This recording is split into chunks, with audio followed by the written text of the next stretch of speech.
What up, what up, what up? How y'all doing, YouTube? This is your boy Big Street from the L.V.K. We're doing another reaction video to Mr. Ballin. Shout out to Mr. Ballin. Probably one of the best content creators on YouTube, man. Big shout out to that dude right there, for sure. So a while ago, I did a top 3 stories that sound fake, but are 100% real. And it blows my mind, okay? This stuff blows my mind. The first one I watched, it was when I did a reaction to it. I thought one of them was a Hollywood movie story. Like, for real, that's how crazy it is. And, but I don't think Mr. Ballin would ever lie to us, because I don't think that's the kind of person he is. He is a Navy SEAL. Yeah, so without further ado, man, here comes top 3 stories that sound fake, but are 100% real, part 9. Hit it, Mr. Ballin. Sometimes the truth is stranger than fiction, and today I'm going to share 3 stories that demonstrate that. But before we get into today's stories, if you're a fan of the strange, dark, and mysterious delivered in story format, then you've come to the right channel, because that's all we do, and we upload 3 or 4 times every week. So if that's of interest to you, please offer the like button a bowl of chips and some guacamole, but replace the guacamole with wasabi. Also, please subscribe to our channel and turn on all notifications so you don't miss any of our weekly uploads. Alright, let's get into today's stories.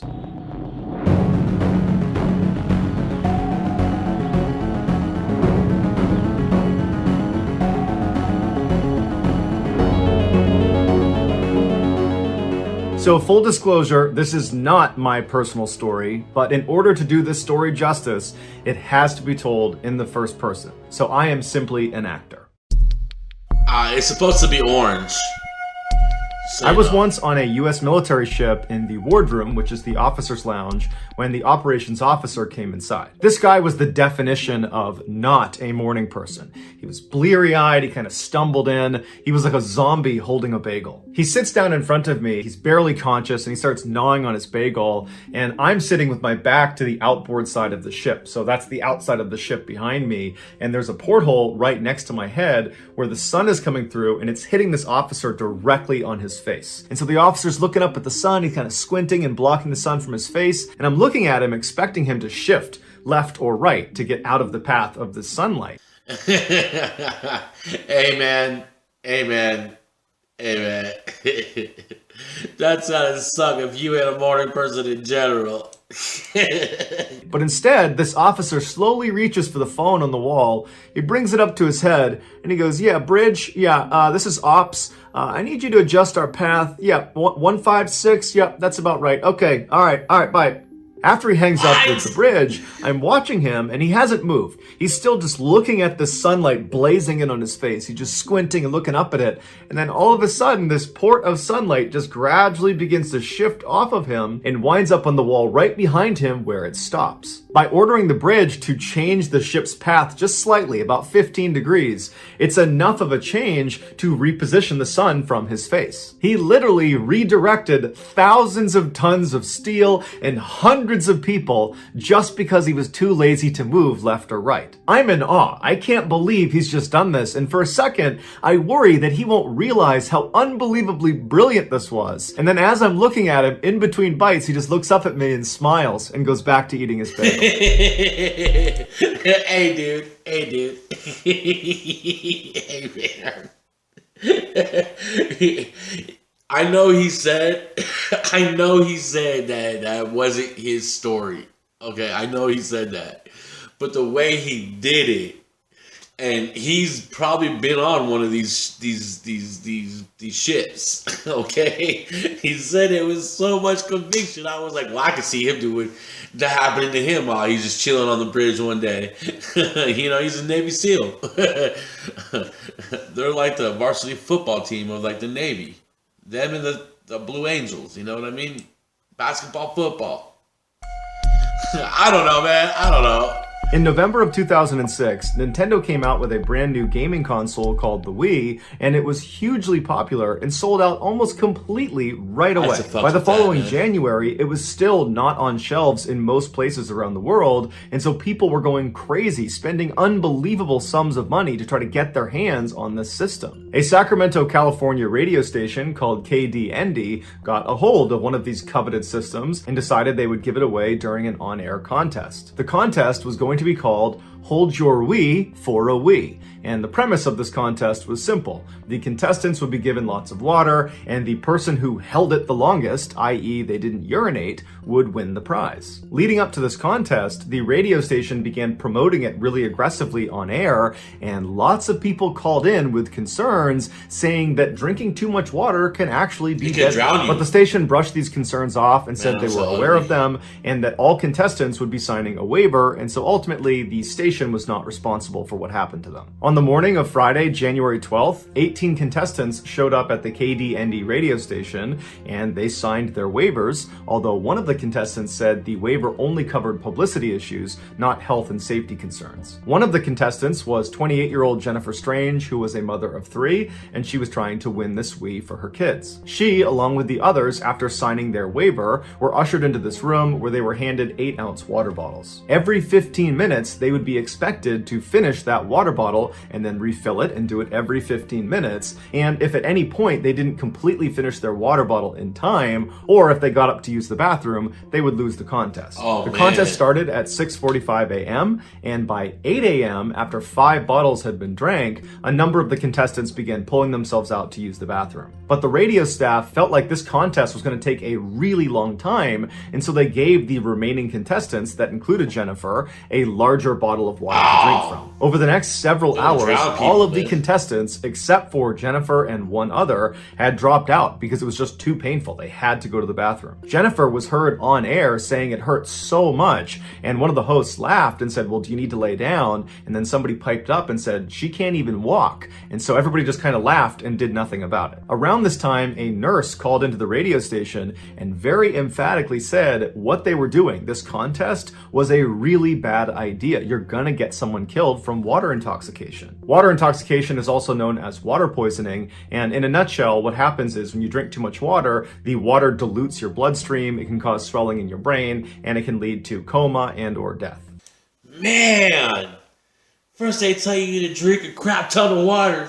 Now they're telling you if you drink too much crap ton of water, you're not gonna be alive. What? Water, man. It's what makes up us. You know, we're like 70% water, right? That's what I think I've heard about something. There was 70% something. I don't know. The host, after hearing this concern, turned and yelled to the remaining contestants, hey, is anybody dying out there? And then the host just kind of laughed and hung up on the nurse. Dude. A little while later, you can hear one of the hosts on air comment on how Jennifer's belly looked really strange. It had become totally distended and bloated, and they said it looked like she was pregnant. At some point, Jennifer and the other remaining contestant began vomiting, but instead of dropping out, they just continued to drink more water and did not go to the bathroom. But finally, it became too much for Jennifer to bear, and she dropped out of the contest and she relieved herself. For coming in second place, she received tickets to a Justin Timberlake concert. On her drive home, Jennifer began experiencing this horrific headache to the point where she was just sobbing uncontrollably. Through tears, she called one of her coworkers and said she just was not going to be able to come into work that day. Her head hurt too much. And so after she hung up, her coworker she had just spoken to was really concerned about her and called Jennifer's mother to let her know what was going on. And about an hour later, Jennifer's mother headed over to Jennifer's house to check on her, and she found Jennifer dead in her bathroom from water poisoning. The station was ultimately sued by Jennifer's family, and they were ordered to pay over $16 million in damages. The first one was so happy. I was expecting him to say when Jennifer got home, she went to the restroom and she broke the Guinness Book of World Records for the longest urination. That would have been a way cooler ending. I'm just saying, man. Damn, she died? But the family sued the hell out of her. That family sued the hell out of that radio station. That's a bankruptcy, mother. Yeah. You screwed. You still gonna pay the They ain't gonna let you get out of that. They're not gonna weasel that. Oh, you only pay $4 million of 16. You still owe us 12. In 2005, 57-year-old Steven Slevin was a physically healthy man, but mentally he was struggling. He He was depressed and felt like his life didn't have any purpose anymore. And so in August of that year, he decided to just go on a road trip. He didn't know where he was going. He just felt like if I get out on the road and just go driving somewhere, I will feel better. And on this road trip, he eventually began drinking alcohol, and before long, he was swerving along the New Mexico highway, and a police officer saw his erratic driving and pulled him over. Once Stephen failed his sobriety test, the police officer arrested him. Stephen was brought to a local detention center where during his booking process, it was discovered that he had a history of mental illness. And so the officers, following that county's policy, segregated him from the rest of the general population in an effort to protect Stephen from himself. They moved him into a padded cell on the first floor, they removed all of his clothing, and they put him in what's called a suicide smock, which looks like a big blanket wrapped around your upper body. And what it does is it keeps inmates warm and modest, but it also prevents them from balling up their clothes and creating a noose they could hurt themselves with. After a few days in this padded cell, Stephen was moved to another, better cell that had a window, it had a shower, it had a toilet, and he was there for 2 weeks under strict medical observation.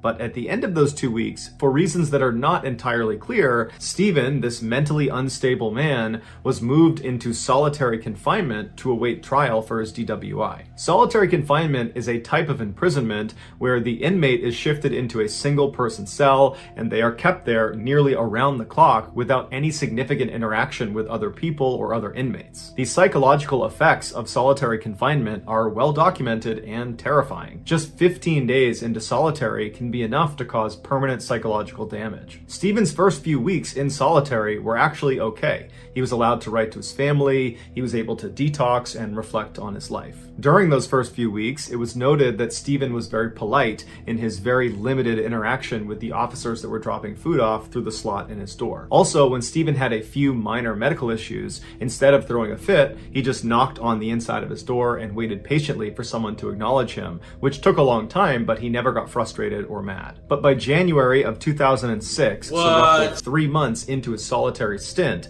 Stephen had not had any updates on when his case was going to go to trial, and Stephen was starting to lose his grip on reality. He was having these severe panic attacks, and he was suffering from intense hallucinations. He desperately wanted to find out how much longer he was going to be kept in the cell, but nobody would tell him. He tried writing his letters to his family, asking for help or asking them to try to get an update on his case, but when he went to literally write the letter, his hand shook so severely from the stress and anxiety that he literally couldn't write these letters. Starting that January, Stephen began spending the bulk of his day in the corner of his cell with his knees tucked up to his chest, rocking back and forth. He was allowed out of his cell a few times a month, but in April of that year, that stopped, and he almost never left his cell again. And without leaving his cell, Stephen was unable to bathe, and so his skin began developing fungus and began falling off, and his teeth began to rot. Finally, on May 8th, 2007, so 1 year and 8 months of being in solitary confinement, Stephen was transferred out of his cell to a behavioral institute in Las Vegas, Nevada. After bathing and shaving and cutting his hair and receiving proper medical treatment,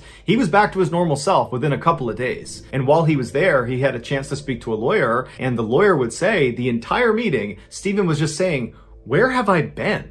And the lawyer said, you've been in solitary confinement awaiting trial. You've been there for almost 2 years. And to that, Stephen was shocked and literally didn't believe him. He actually couldn't remember that time in his life. It was like it had driven him crazy and he had completely repressed it from his memory. But when the lawyer told him about it, it began to come back into his mind, and he begged the lawyer to not let them send him back to solitary confinement. And his lawyer said, unfortunately, if that's where they're going to keep you, that's where they're going to keep you until you have your trial for this DWI. And unfortunately, we have no idea when that trial's going to be. Fire that lawyer right away, Pippin.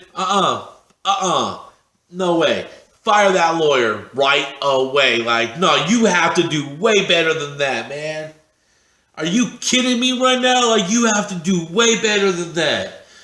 Unfortunately, that's where you're going to go back. Then you need to do something about it, yo. For real, that's what I'm paying you for. You stop tripping.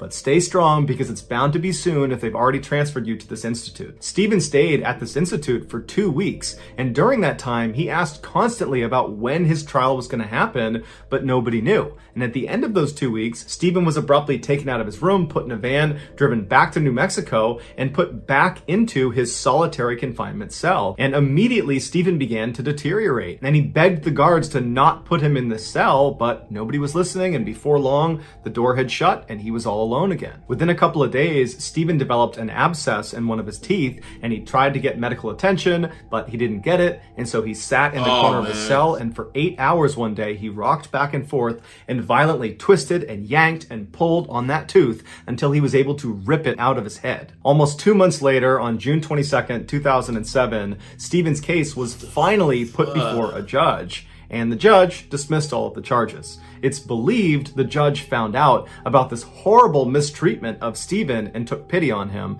but we'll never know. 3 days later, Stephen was released from jail and reunited with his family. He had been in solitary confinement for 2 years without so much as a hearing to tell him what was going on. He had essentially been forgotten about. He would go on to sue the county and win $15.5 million of damages. However, at the same time he's winning this case, he was diagnosed with terminal lung cancer and given less than a year to live. It's unclear if he is alive today. So that's gonna do it, guys. If you What the? Man, they stole that man's life, dude. They stole that man's life. They did, man. They stole that man's life. Like, who answers for that? You know what I mean? Like, who answers for that? Because that is ridiculous, dude.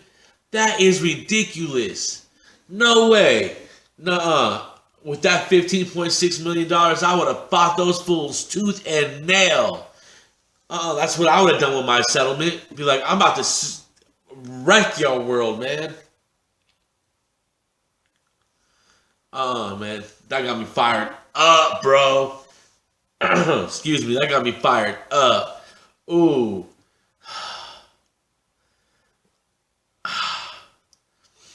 We might have to go back and watch that first clip again.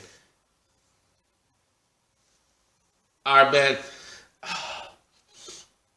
I'm so mad for that dude right now because that is just horrible. That's horrible, dude. All right, man. Oh, I hope somebody ended up paying for that eventually. For real. For real, bro. That pissed me off. Y'all been good. Y'all been great. I gotta get up out of here, man. Yeah, man. Y'all been good. Y'all been great. Thanks for watching. Like, comment, subscribe, share. Run the likes up like my boy L says. I can't believe I just said that. Oh, I have to take that part out. Y'all been good, man. Y'all been great. I'm about to get up out of here. Like, comment, subscribe, share. And y'all be good. Peace out. One love.